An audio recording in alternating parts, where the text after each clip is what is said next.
decidieron ser torturados. Es curioso porque, fíjate, incluso piensas, bueno, si te asesinan aquí nadie va a saber dónde estás. Volvimos y me volvieron a desnudar y hacer la vuelta al ruedo. Bueno, ya sí. Me llevan a una habitación contigua, a una sala de torturas. Me amenazan con meterme en una pistola. Uno me mete sus dedos en la vagina. Entonces ahí... Con impunidad.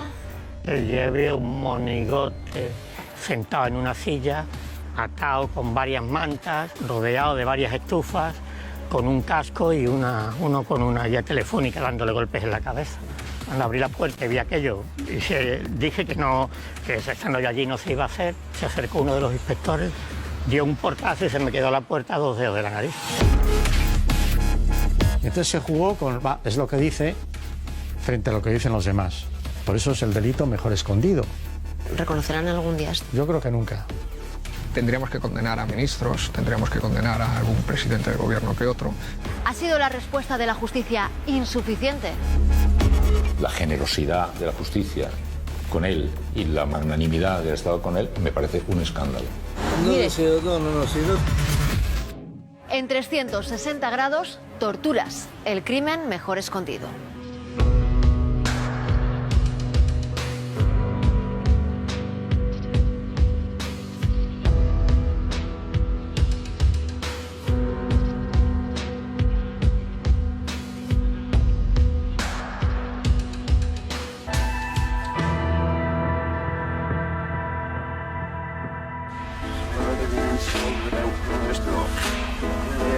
Definición de tortura: grave dolor físico o psicológico infligido a alguien con métodos y utensilios diversos con el fin de obtener de él una confesión o como medio de castigo. Una práctica policial que en los últimos 50 años ha sido más habitual de lo que se reconoce y que han sufrido miles de personas en Euskadi. Testimonios acallados, silenciados, a los que no se dio credibilidad, cubiertos por un manto de impunidad. Encarni Blanco, torturada en 1992, condenada en 1995 por colaboración con el Comando Vizcaya de ETA. Iñaki Urdanibia, torturado en 1973 por pertenecer al Partido Comunista EMK. Gloria Bosque, torturada en 2 ocasiones, en 1973 y en el 75, por ser miembro del FRAP, Frente Revolucionario Antifascista y Patriota.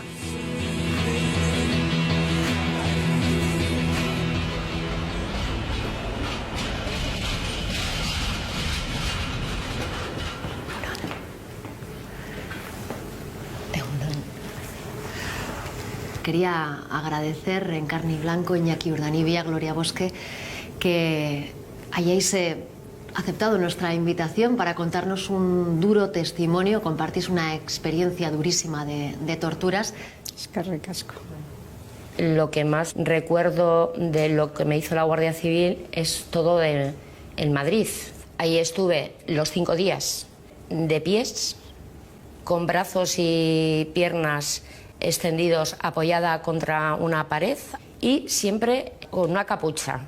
Recuerdo también, yo siempre lo he afirmado, pero tampoco lo sé fijo, que con lo que se me golpeaba eran con listines de teléfono. No me preguntéis por qué, porque no, vuelvo a repetir, que casi todo el rato estaba con una capucha. Iñaki, ¿cómo fueron las torturas que sufriste? Desde que llegué, pues especialmente un tipo con una porra se hinchó. O sea, se hinchó a darme leches, mientras por otro lado, en una especie de despacho pequeñito, el jefe, dicho así rápido, se escojonaba.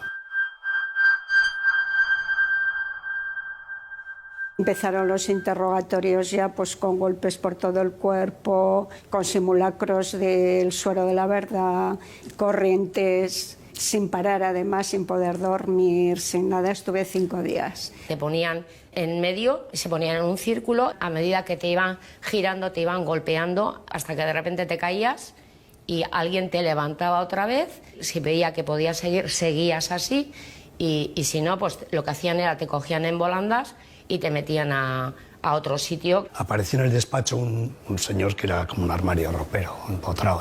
Tenía una especie de manguera en la mano y entonces yo, en mi ingenuidad, pensé, pues este será el que se dedica a las chapuzas del cuartel o al bricolaje.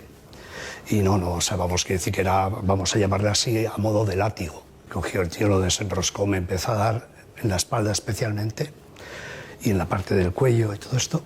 Me hicieron el quirófano, te colocan una mesa, la cabeza hacia abajo, entonces aprovechando toda la coyuntura, dos encima mía, que aparte de golpearme bestialmente, pues vamos, o sea, sobándome totalmente todo. Y luego con un vergajo, que es lo que tú le llamas látigo, pero era enorme, en las plantas de los pies, cao, golpeándote. No chillas, das alaridos. Entonces me echaban sal en la boca y en los ojos.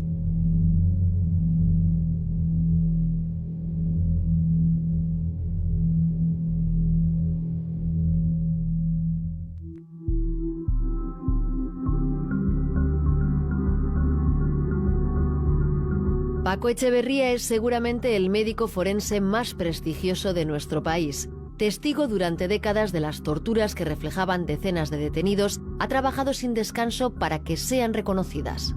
Y a lo largo de este tiempo han cambiado mucho los métodos de tortura. En los años 60, 70, es decir, en la dictadura, eran sobre todo palizas. Ahora entramos en democracia y se ve que esa metodología se sigue utilizando. Y así llegan los primeros casos en donde pudimos demostrar, los forenses, los jueces en el País Vasco y luego el Supremo, que efectivamente se estaban produciendo los hechos. Yo creo que ellos también dijeron, bueno, a partir de ahora hay que hacer lo que sea, pero no dejar marcas. Ya no eran palizas, golpes, tabiques nasales rotos, perforaciones de tímpano, sino que se utilizaron otros métodos.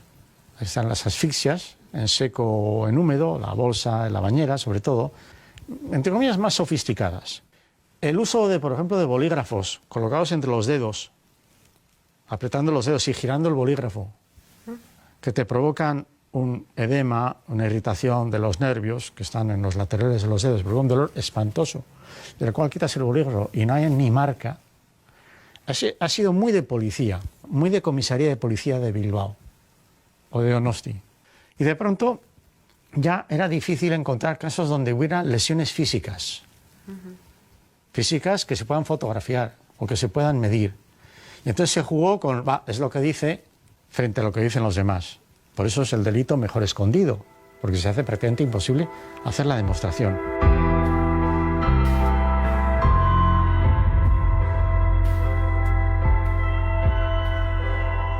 Yo no creo que en este capítulo haya muchas dudas ya. Tampoco tiene nadie mucho que ganar inventándose ni en un sentido ni en el contrario torturas que no hubo o ocultando torturas que sí hubo. Se están descubriendo muchos casos que no se sabían o están conociendo muchos detalles que no se sabían de los casos.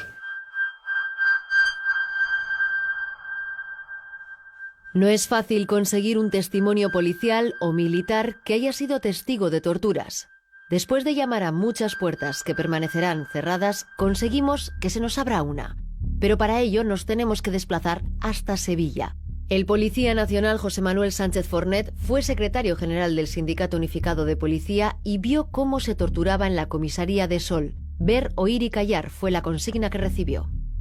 La primera tarde que llegué a la Puerta del Sol, a finales de marzo de 1980, entré de servicio, a las 2 horas me mandaron subir arriba una de las brigadas de Policía Judicial de Madrid a custodiar a alguien que estaban interrogando.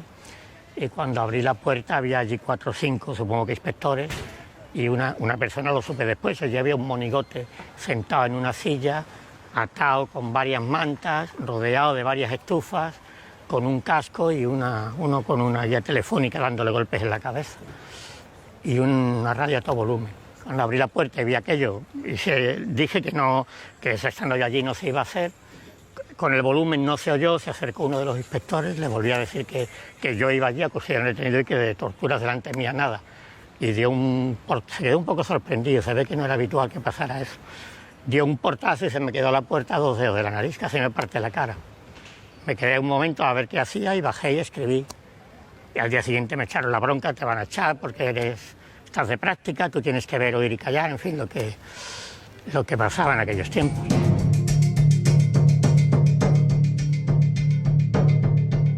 En otra de las ocasiones me pasaron una barra, que esa barra descargaba corrientes eléctricas. Había alguien que te sujetaba por la parte de atrás y lo que tenías tú de capucha te lo iban apretando para impedirte que respiraras. Te voy a decir una cosa, vamos a venir luego. Aquí tienes un papel y un lápiz y pones 30 nombres. Y si haces el organigrama, mejor. Entonces, bueno, claro, evidentemente tendrá, vamos a decir, la tensión que dices, joder, cuando venga este y vea la hoja en blanco porque no puse ni uno. ¿Qué pensabas que te podían hacer? Estos me matan. Te vamos a matar, bueno, eso continuamente. Y la historia era que yo deseaba que me asesinaran, lo tenía clarísimo, yo quería acabar con aquello. Y habría sido una liberación. Con lo cual, pues cuando me jugaban a cartas, por ejemplo, si salía el as de bastos, cogían como un palo gordo, como un garrote, y en la cabeza, pum, pum, pum, pum, pum, pum, pero pues sin parar. Claro, se me cayó el pelo, calvas, de todo. Que salía otra historia, pues andar como, pues eso, en cuclillas, como el pato.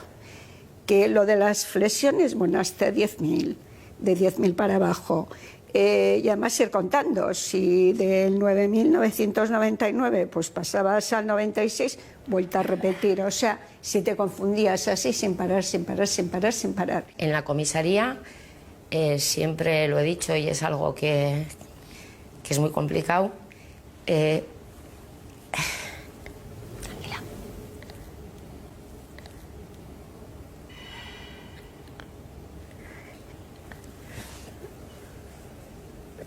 Yo sentí un crack, o sea,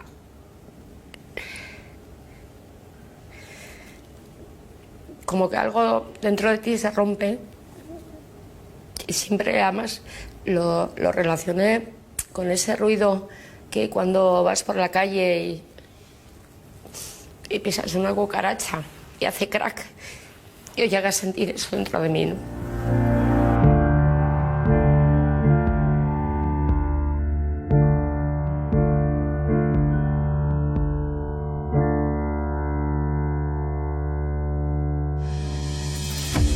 En el marco de nuestra investigación nos planteamos un nuevo interrogante.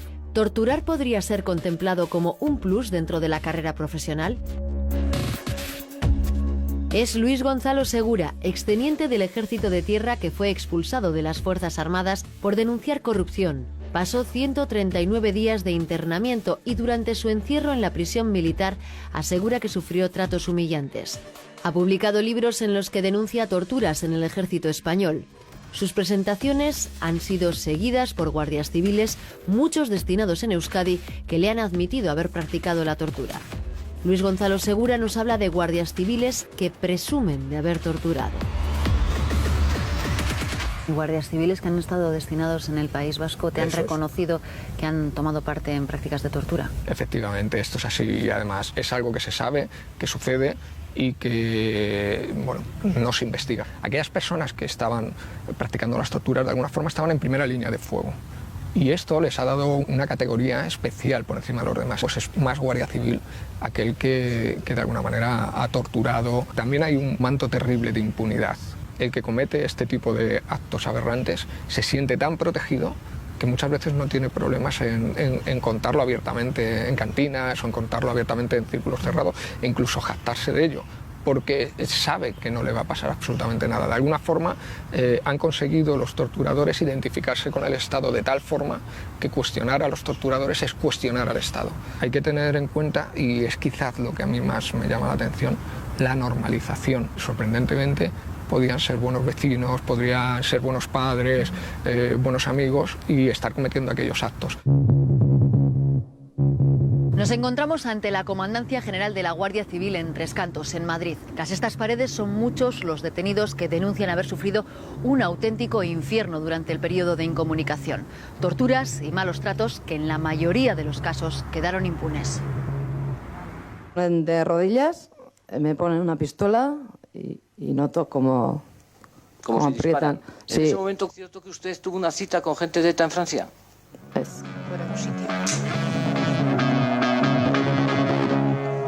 Viajamos a Suiza para entrevistarnos con Nekane Txapartegi, una de las primeras mujeres en denunciar que fue violada durante su detención.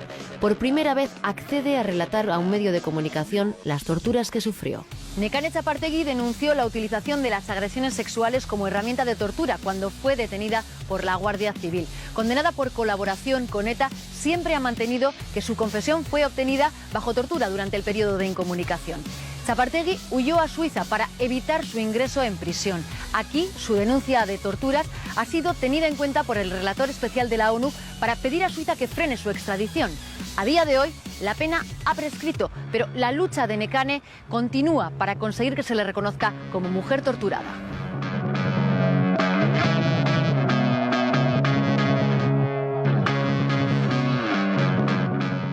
En 1999, en Tolosa, muy cerca de tu pueblo natal, de Asteasu, te detienen en plena calle.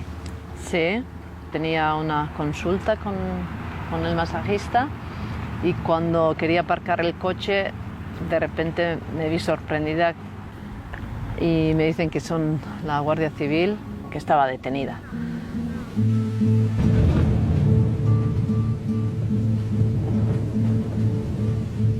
Y en el camino a Madrid me ponen una bolsa de plástico, me sacan a arrastras, me ponen una pistola en la sien y aprietan el gatillo. Clac, se queda grabado en la cabeza, se queda grabado y el terror, el miedo en el cuerpo, pánico. ¿Cómo es la llegada a la comisaría? Nada más llegar me dicen que aquello era Tres Cantos, que ahora va a empezar lo mejor y me preguntan si sé quién es Gurutze Yanzi y me dicen Gurutze Yanzi murió aquí. Puede ser la siguiente, ¿no? En los interrogatorios sigue con la bolsa, palizas y lo que yo me sentía siempre en los interrogatorios era como estar en un corro, como que eran muchos torturadores y yo estaba en el medio. Bueno, en los interrogatorios lo que querían es que yo afirmara la versión que ellos ya habían preparado. Cuando me detienen en Tolosa dicen que soy miembro de ETA, entonces lo que ellos querían es que yo confirmara su versión y diga otros nombres para que pudieran detener a otras personas. Me acojo a mi derecho, no voy a declarar. Me dicen, esto lo vas a pagar caro. La manera en la que se tortura a las mujeres es distinta. Ellas sufren una mayor exposición a la violencia sexual mediante la desnudez forzada, tocamientos, humillaciones verbales e incluso agresiones sexuales. Indudablemente notabas que se excitaban, o sea, es que es algo bestial y encima tenían la desfachatez de decirte, ya sabemos que lo que más te fastidia es que te desnudemos y que te demos con el vergajo. Te vamos a violar, te vamos a violar. Es verdad que yo sentí que eso me podía pasar, ¿no? Y que estaba claro que si hubieran querido lo hubieran hecho. Encarni no llegó a ser violada, Nekane sí lo fue. Me llevan a una habitación contigua, a una sala de torturas y ahí ya sí, me atacan, no, me torturan con lo más fuerte que es la tortura sexista. Me dicen que ya, me van a hacer todo lo posible para que no pueda tener hijos en el futuro, porque no quieren que haya más hijas de puta como yo en el mundo, que van a meterme todo lo posible por mi vagina, hacen ruidos obscenos, asqueroso, era asqueroso, y uno me mete sus dedos en la vagina. Entonces ahí mi cabeza se va. Sí, mi cabeza sale de mi cuerpo porque era demasiado.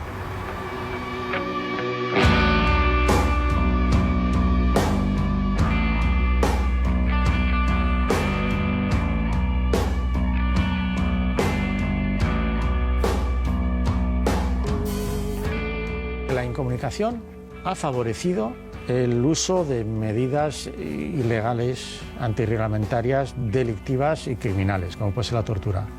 En los años 70 y 80 la práctica de torturas estaba amparada por largos periodos de incomunicación en virtud de la legislación antiterrorista. ¿Por qué 10 días? Yo estoy casi seguro que era para poder arruinar a la persona y que tuviera unos últimos días de mejora de su situación para que fuera presentable ante un juez. Si no, se comprende los 10 días.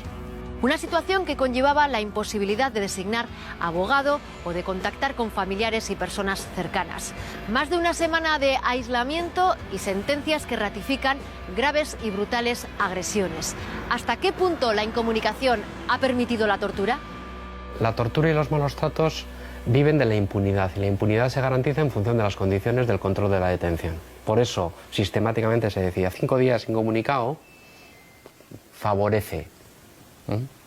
Se entendía que ese periodo de incomunicación era necesario para evitar que se alertara a los miembros del comando de que uno de ellos estaba detenido. La organización terrorista ya no existe como tal, por lo tanto mantenerlo. Pues está bien incomunicar a un terrorista o a un miembro de una banda organizada, a un mafioso ruso, pero tú puedes poner un forense que lo visite por la mañana y por la noche en el calabozo. ¿Por qué no se hace? Porque eso es tan simple como una orden ministerial. Ponga usted una orden de que cada 12 o cada 6 horas se visita el incomunicado en el calabozo, se acabaron las torturas. Nos detenemos en la figura de los forenses. ¿Fueron cómplices de las torturas? ¿Se vieron coaccionados? Muchos de los detenidos aseguran que sufrían amenazas para que no informaran a los forenses sobre los malos tratos. Las visitas del forense se hacían con la puerta semiabierta, donde los torturadores estaban detrás de esa puerta, porque me lo decían. Sabían lo que estabas contando. Sabía lo que estaba contando y me lo decían. Si cuentas algo al médico forense, va a ser peor para ti. ¿Qué preguntas te hace cuando entra y te ve? Yo creo que eran como preguntas banales como ¿comes bien? ¿Bebes? ¿Cuántas horas duermes? Cuando no tengo ni idea.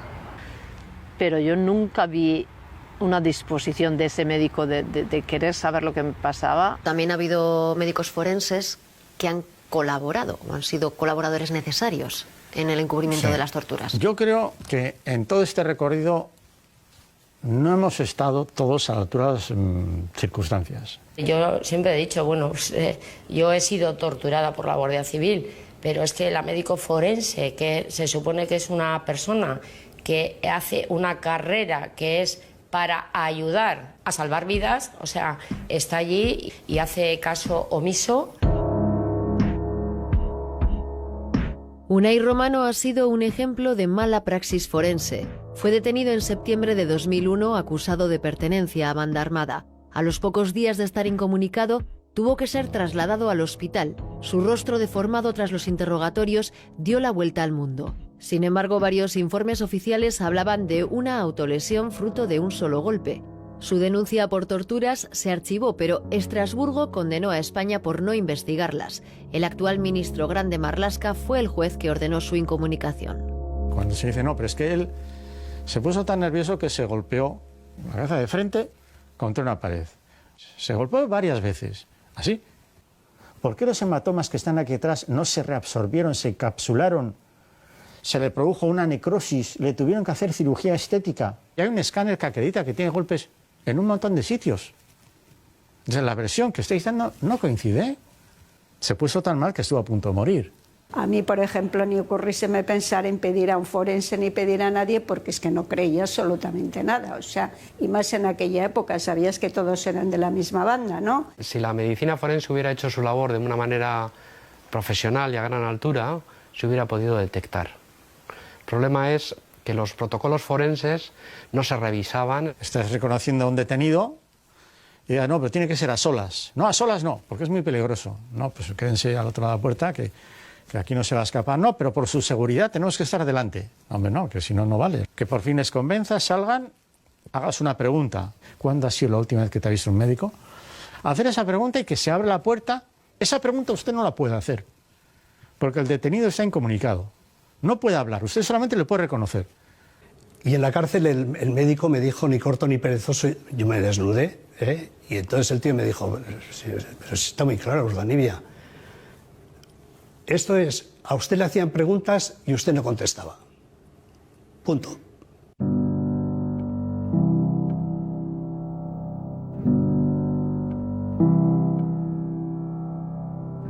Las personas torturadas no responden a un único perfil ideológico. Buscamos testimonios diversos. Los religiosos también fueron objeto de abusos durante la dictadura.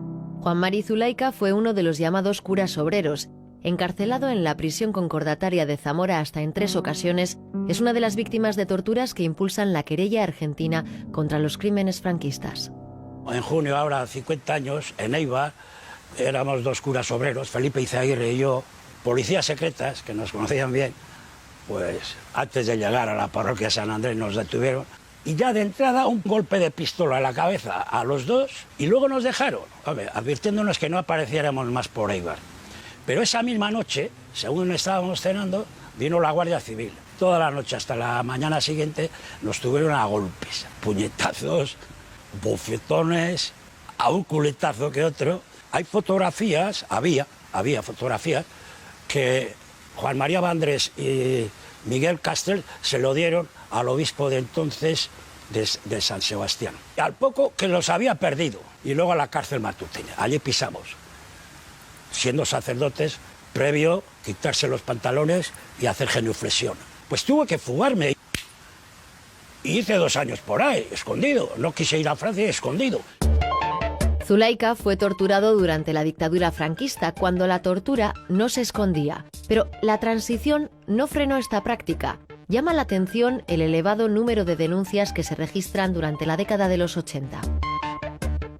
¿Cuál es la época en la que se dan más denuncias?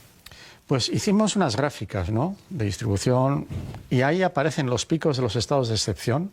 El estado de excepción en Guipúzcoa al año 68 o posteriormente al año 75. Y de luego llama mucho la atención la década de los 80.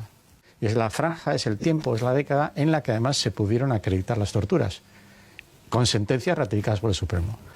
Es evidente que había tortura sistemática antes de la Constitución del 78, que continuó durante buena parte de los años 80, pero luego no se convierte en meramente esporádica, como se dice técnicamente, sino que había algo más. Han decidido que te van a matar. Y claro, me sacaron con metralletas, además. Entonces me metieron en un coche, yo me acuerdo que iba en medio de 2.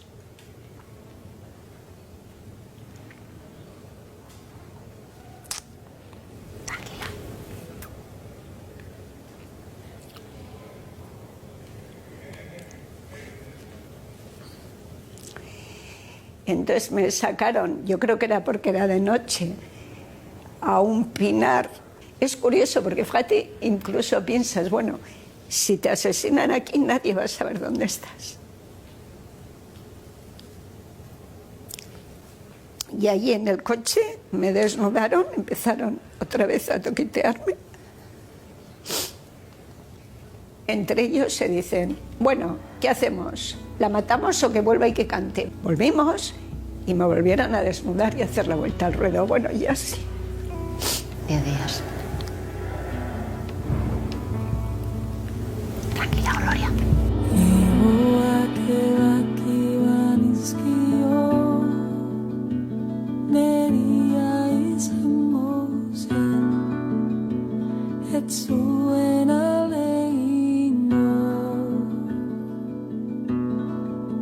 No son casos aislados, se cuentan por miles y hasta ahora ningún gobierno los había reconocido.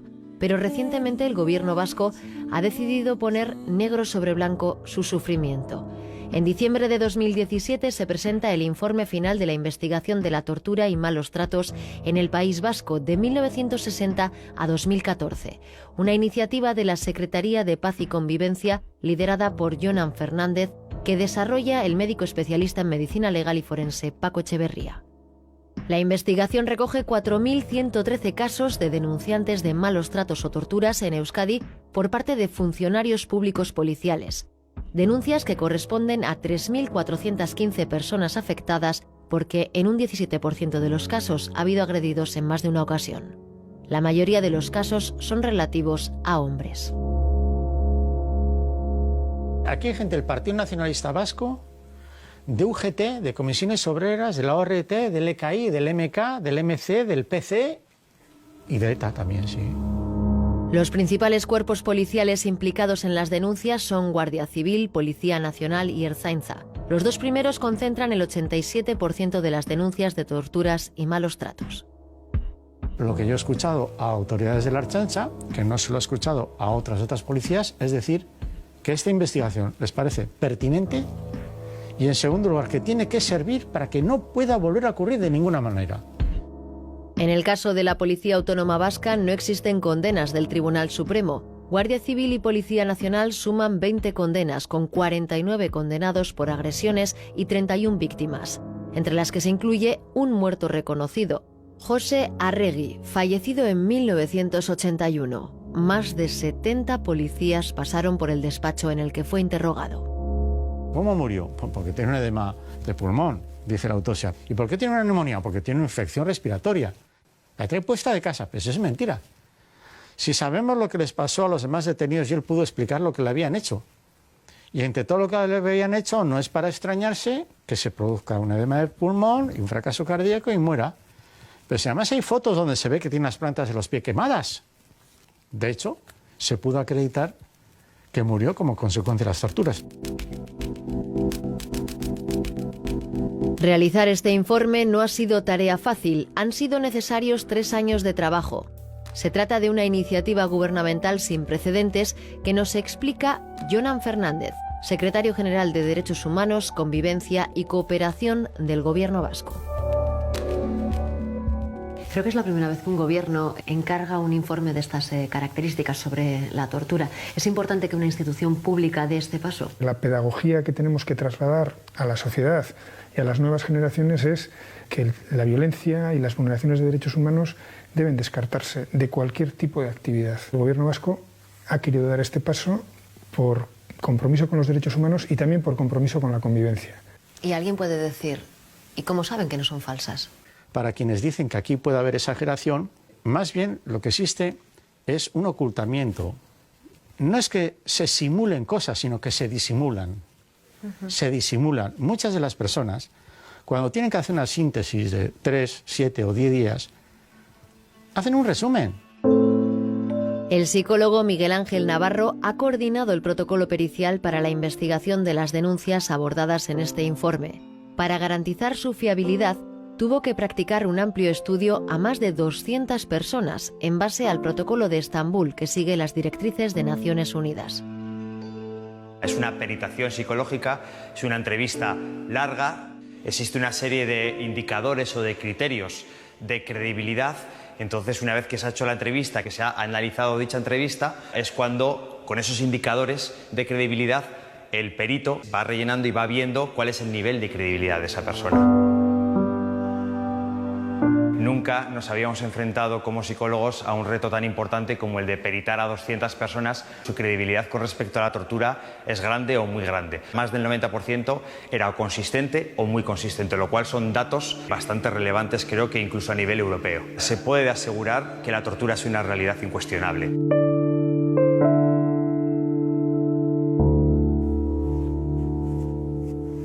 La tortura es una experiencia traumática que persigue a las víctimas el resto de su vida. Muestra de ello es que muchas de las personas a las que hemos llamado para participar en este programa rechazaron hacerlo porque desde que recibieron nuestra llamada no han podido dormir. Y es que revivir un momento en el que se trató de humillar y anular a una persona es de todo menos fácil. ¿Qué secuelas dirías que te han quedado de las torturas? Yo sé lo que me va a pasar luego, que yo a la noche no voy a poder dormir, que mañana me va a doler el cuello y la espalda mogollón, que ahora hablas de ello, pero luego pagas un precio. Pues no sé, sentirte como muy humillado. ¿Y has podido hablar de ello con la gente que tenías cerca? Muy poco, muy poco. Yo, por ejemplo, no tuve problemas para enseñar mi cuerpo desnudo a mi abogado. Curiosamente, a mi compañera no se lo enseñé. ¿Y después lo habéis hablado? Cuando se me reavivó, tampoco le comenté que se me había reavivado. Digo, hace, vamos a poner, como 3 o 4 meses. Lo que pasa que ahí en ese caso concreto sí que era porque me lo como yo y no incordiar. O sea, no voy a incordiar a nadie. ¿Para qué? ¿Para qué? Todo lo que me ocurrió, ¿para qué? Esas son mis secuelas. Porque en realidad las torturas se han seguido sucediendo porque el régimen... Me ha marcado, pero no ha habido un momento que haya pensado en bajar del tren, porque luchar es mi terapia. Me siento que tengo la obligación también colectiva de hacer esa denuncia, porque no todas han tenido la oportunidad, porque algunas y algunos han quedado en esta comisaría, no lo han sobrevivido.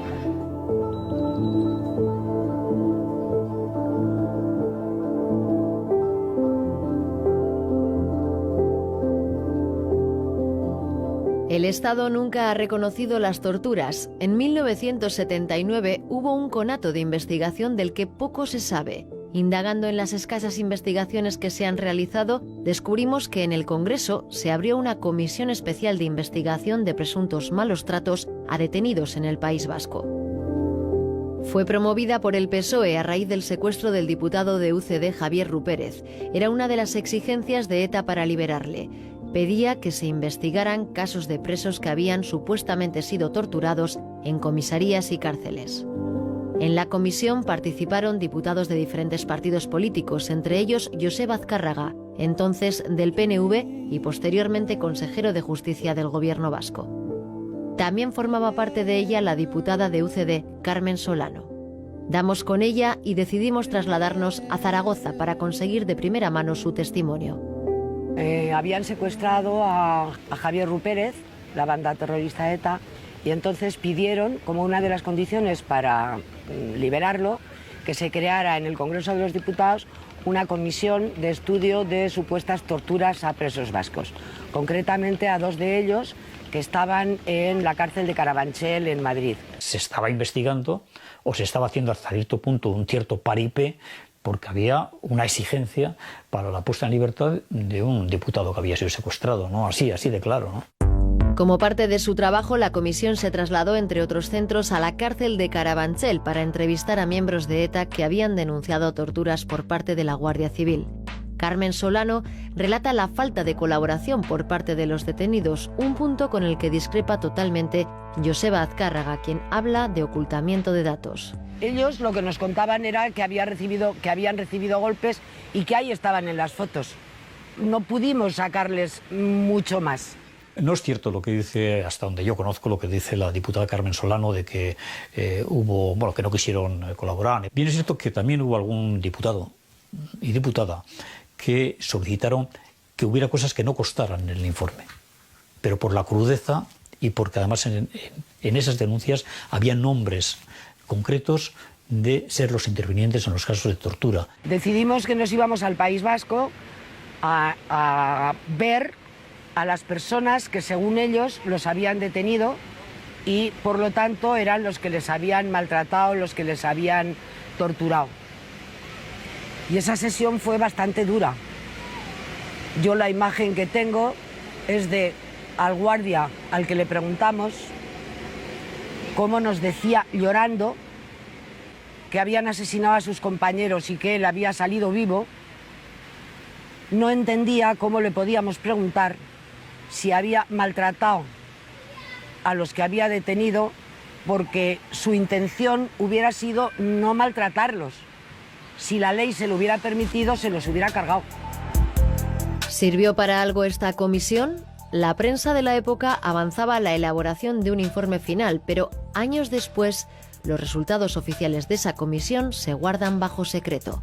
La opacidad se mantiene sobre el único intento de investigar la tortura que se ha dado en el Congreso. La impresión que nos quedó, por lo menos a mí personalmente, fue que todo era posible.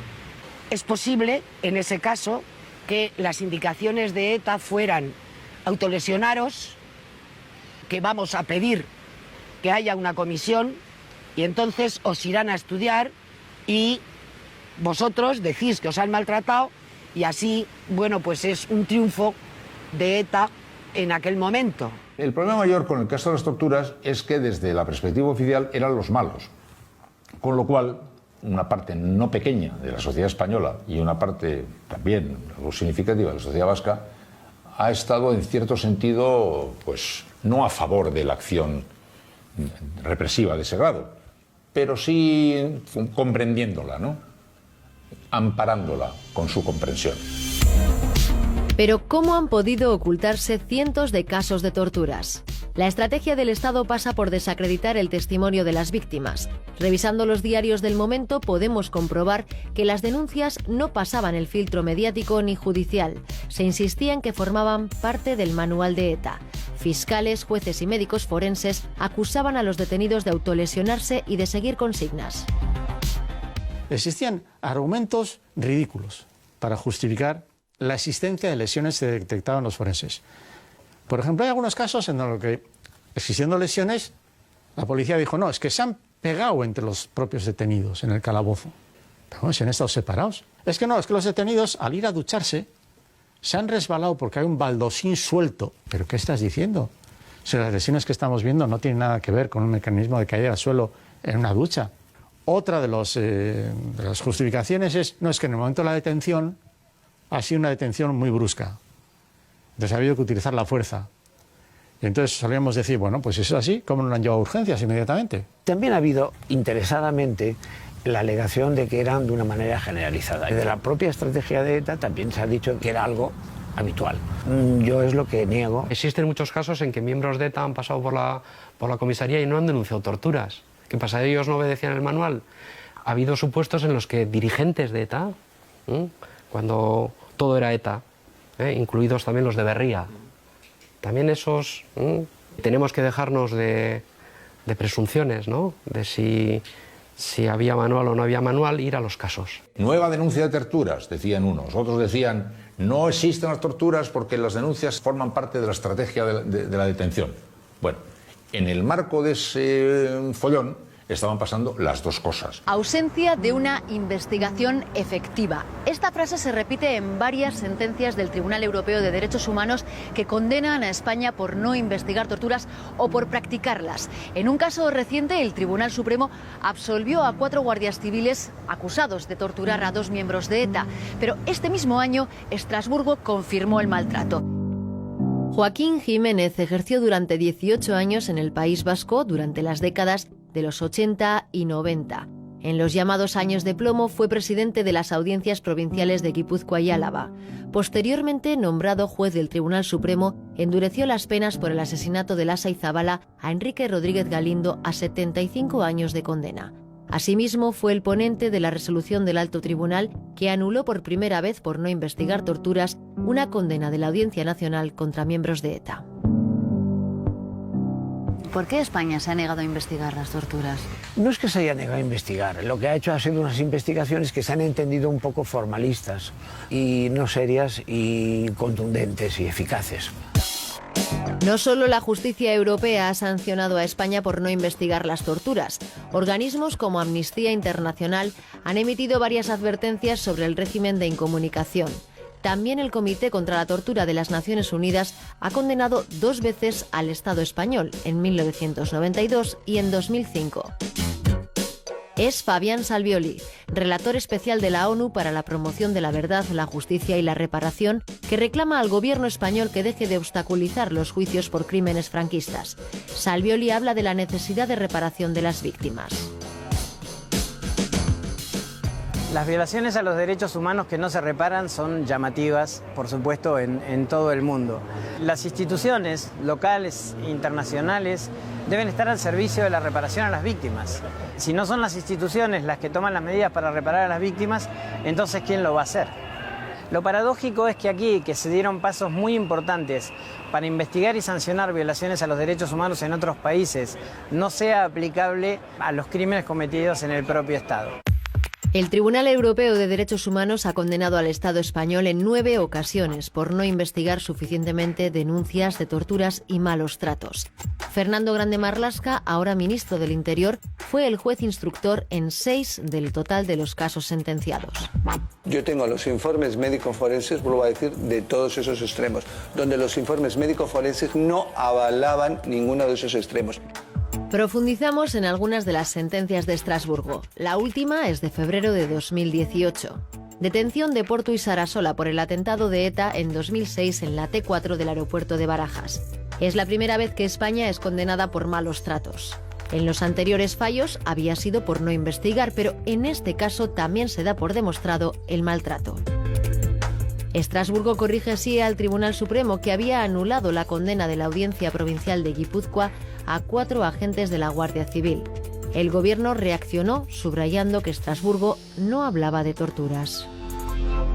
Nos detenemos ahora en el año 2012, en el caso del periodista Marcelo Otamendi. Condena al Estado por no investigar suficientemente la denuncia de torturas del entonces director del diario vasco Egunkaria. El juez de la Audiencia Nacional, Juan del Olmo, había ordenado su detención incomunicada en 2003. 9 varapalos de la justicia europea al Estado que el gobierno español ha tratado de minimizar. Señor ministro, señor Grande Marlaska, ¿recuerda usted el caso de Unai Romano? Sí, ¿verdad? No se condenó en ninguna de ellas por malos tratos, sino por no haber investigado suficientemente o entender que no se había investigado suficientemente. En la medida en la que ha habido algunas condenas del Tribunal Europeo, hay que decir que no hemos hecho lo suficiente, con toda claridad. Algunos jueces se lo tomaron en serio, por ejemplo en el País Vasco, jueces de instrucción, y así se descubrieron los primeros ejemplos. A aquellos jueces se les trató muy mal por parte de las autoridades. Se decía, es que los jueces del País Vasco están aterrorizados y pagan su seguridad ante la banda terrorista ETA condenando por torturas a los policías. Bueno, mayor calumnia y mayor barbaridad que esa no se pudo decir.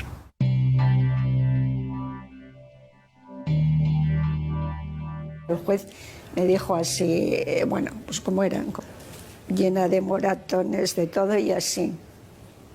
Oiga, ¿y eso de qué es? ¿De los golpes? Es que dices, bueno, ¿de qué sino, no? Hay una cadena que es los que te dan y luego el resto, me explico. Delante del juez, la puerta abierta, estaban los que me habían dado en la misma puerta y el juez me decía, como sigas negando lo que han dicho los demás y lo que está firmado ahí, ¿te vas con ellos de vuelta? ¿Qué les dirías a tus torturadores si los tuvieras delante? ¿Cómo se han sentido? ¿Cómo se han sentido cuando me torturaban? ¿Cómo piensan de qué clase de personas son y por qué lo han hecho? ¿Podrán dormir esta gente? Sí me he hecho preguntas así. Yo creo que me entraría pánico primero, un pánico, o sea, me empezaría a temblar porque es que de miedo. Daría dinero al mismo por saber quién era el jefe y estaría dispuesto con un abogado a ir ahora mismo a preguntarles si tuviera alguna posibilidad, aunque sea remota, que se me lo dieran y poder imputarles, sí. Pero ya. ¿Sería importante para las víctimas que el Estado reconociera también que la tortura ha existido? Para todas las víctimas de cualquier tipo de terrorismo, violencia o vulneración de derechos humanos es muy importante que haya algún tipo de reconocimiento oficial, institucional, de lo que ha ocurrido y también de reconocer que ese sufrimiento que han padecido fue injusto. Este informe viene a señalar que no reconocer precisamente es tanto como encubrir. Para poder superar este asunto, el primer punto es el reconocimiento institucional.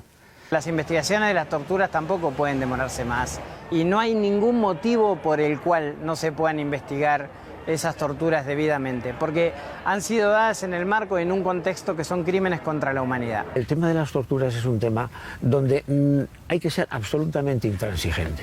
No se puede tolerar de ninguna de las maneras porque está en juego la credibilidad del Estado democrático. Si tú en una organización lanzas el mensaje claro de que aquí no se tortura ni hay un solo maltrato y que quien haga algo de eso inmediatamente va a tener que responder, o lo que mandas es el mensaje: si a alguien le denuncian de torturas, le van a acompañar al gabinete jurídico y luego además le vamos a indultar. ¿Cuál es el mensaje? No es tan burdo como decir yo te doy la orden de, sino se deja hacer y se mira para otro lado. Estamos en fase de clarificación, pero que ya digo, tiene el inconveniente de que no hay al tiempo una aceptación de reconocimiento de los hechos por parte de los sujetos agentes de la historia. Y eso al parecer se debe tardar mucho. En mi opinión es que se tenía que investigar. Las hay, el mismo Estado tenía que proceder contra el denunciante, porque así se evitaría que haya muchas que no lo son y se podrían centrar en perseguir a los torturadores, que en mi opinión están en un escalón muy cercano a los terroristas. Los unos matan y los otros casi matan en vida. Esto es lo que está impidiendo que realmente estas torturas sean investigadas. ¿Quiénes son los responsables? ¿Dónde ponemos el nivel de responsabilidad? Hay que llegar con hasta aquellas personas que hayan participado en ello y hay que condenarlas. El problema es que si eso lo hiciéramos, tendríamos que condenar a ministros, tendríamos que condenar a algún presidente de gobierno que otro y tendríamos que condenar a un rey. Pero la responsabilidad fundamental es la del Estado. Nunca se han castigado las torturas, se ha permitido la guerra sucia y se ha alentado a que se practicaran siempre y cuando yo no supiera nada, porque eso es muy de este país, ¿no? El político te manda a hacer cosas, luego si te pasa algo tú te las apañas. Pero el Estado no solo no ha asumido sus responsabilidades ante las denuncias de torturas, además ha premiado y condecorado a quienes estuvieron detrás de estas prácticas. Estamos hablando de miembros de las fuerzas de seguridad del Estado implicadas en casos de torturas, de guerra sucia, y ha podido constatar que en casi todos los casos de condenados por esta casuística han recibido un premio por parte del Estado o de los cuerpos a los que pertenecen. Estamos hablando de al menos de 70 casos, algunos de ellos incluso no relacionados únicamente con la tortura, sino también con episodios de la guerra sucia e incluso en algunos casos en cuestiones de narcotráfico. Casi en ellos, de Santa María, Rodríguez Galindo, políticos como Rafael Vera, José Barrionuevo o nombres por el estilo que también han sido imputados, finalmente hayan sido también condecorados por instituciones militares o por instituciones paramilitares. Es el general más condecorado de los últimos 40 años, Enrique Rodríguez Galindo, exgeneral de la Guardia Civil, condecorado con 13 cruces de oro y plata, medallas y encomiendas varias. Condenado a 75 años de prisión por el secuestro y asesinato de Lasa y Zabala, ascendido de comandante a general mientras todo aquello ocurría. Cumplió tan solo 4 años y medio de prisión, siendo excarcelado en 2004 por razones de salud. Nunca ha hablado sobre ello y poco se sabe sobre su vida. Queremos saber cómo vive el exgeneral tras su excarcelación, por qué se mantienen las condecoraciones a un condenado por asesinato. Sin duda, aquí hay materia para una nueva investigación. Hola. Hola. ¿Señor Galindo? ¿Cómo? ¿Señor Galindo?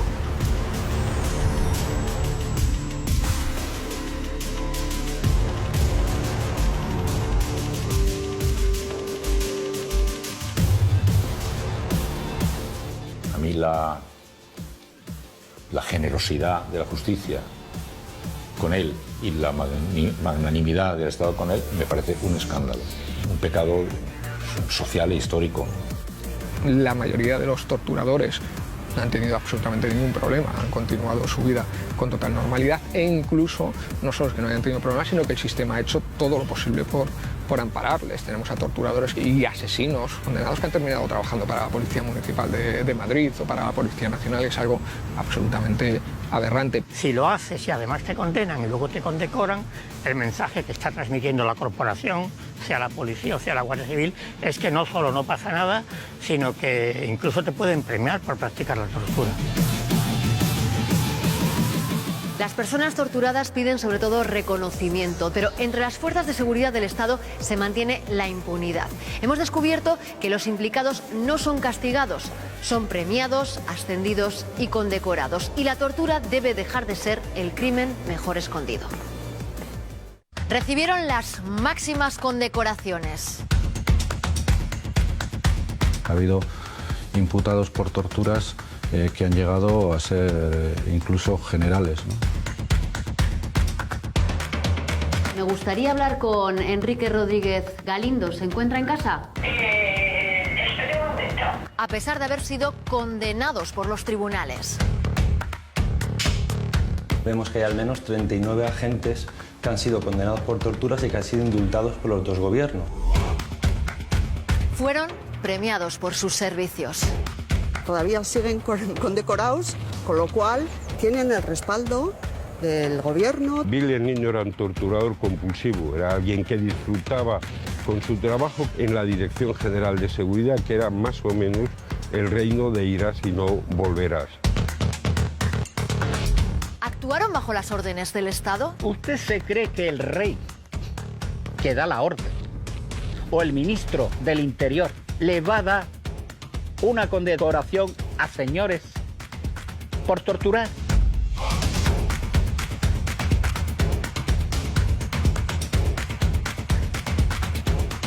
Sale por el barrio con la mujer. No es agradable que después de lo que hicieron... Es vecino y buena persona y no se mete con nadie, muy buena persona. Señor Galindo. ¿Cómo? Señor Galindo. En 360 grados, impunes y condecorados.